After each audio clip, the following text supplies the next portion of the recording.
I had a plan for this movie. It did not go quite as I expected it to.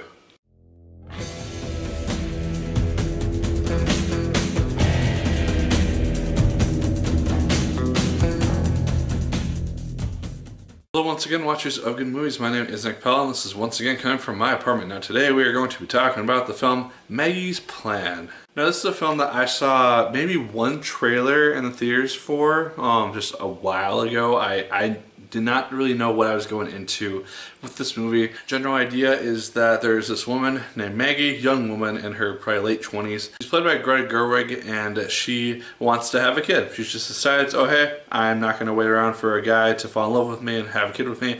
I'm just going to inseminate myself and have a kid. So that's what the first about half hour of this movie is about. And then it just gets a lot more surprisingly interesting as the movie goes on and takes the story in a very unexpected direction from what I originally thought this film was going to be about. As I said, Greta Gerwig, she stars into the main role as Maggie. She does a really good job in this movie. The only thing that I've seen her in outside of this movie is Mistress America from last year. I thought she was fine in that role.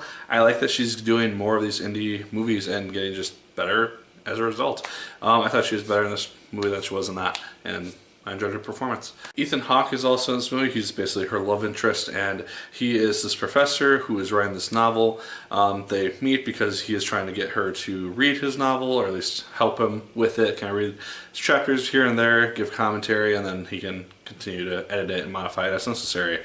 They form a relationship of sorts, more of a friendship at first, and things just develop from there. He is married to Julianne Moore, who is also in this film, a larger amount than I was expecting her to be. She starts out as kind of this villain character of sorts, not really a villain, but someone who you're not really going to root for that much, or who you don't really care that much about.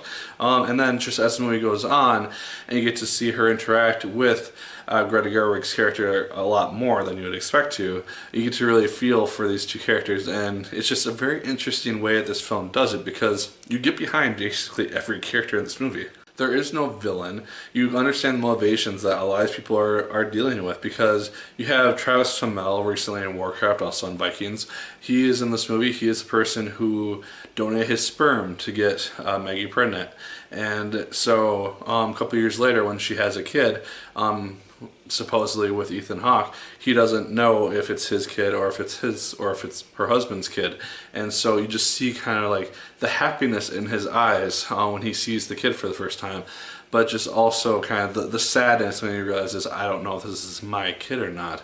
It's just a very mixed bag of emotions that he shows in his face, and so it just makes a lot of these characters really, really interesting. I really liked that aspect of this movie because, like I said, you get behind every character. There's no real villain, and that's what makes a really interesting movie, when it doesn't have to rely on good versus evil and can just tell a very interesting narrative without those aspects. There is kind of an unexpected time jump after about the first half hour of the movie, because like I said, the whole Maggie wanting to have a kid thing, that happens in the first half hour, and then we skip ahead about 2 years, and it's just very unexpected because you just kind of see a new scene. She's married to someone and she has a 2-year-old daughter, and it's just like, when did this happen?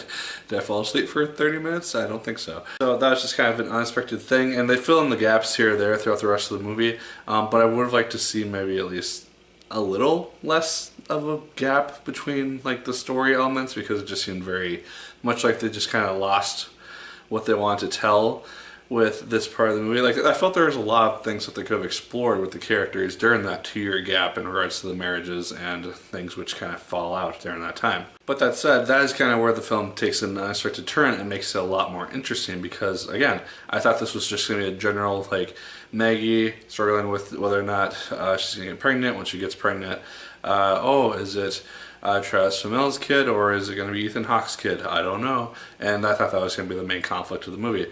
Nothing even remotely close to that. Another really big thing that I liked about this movie is how it deals with marriage, because this is a very difficult thing to cover in this modern age, because there's a lot of people who believe like once you get married, you commit to it, you have a kid, you have to commit to raising the kids, all that stuff. Even if you're unhappy in the marriage, even if it's just something that you no longer believe in, if you're no longer in love with your significant other, you just kind of stick through it and just do the best shot you can.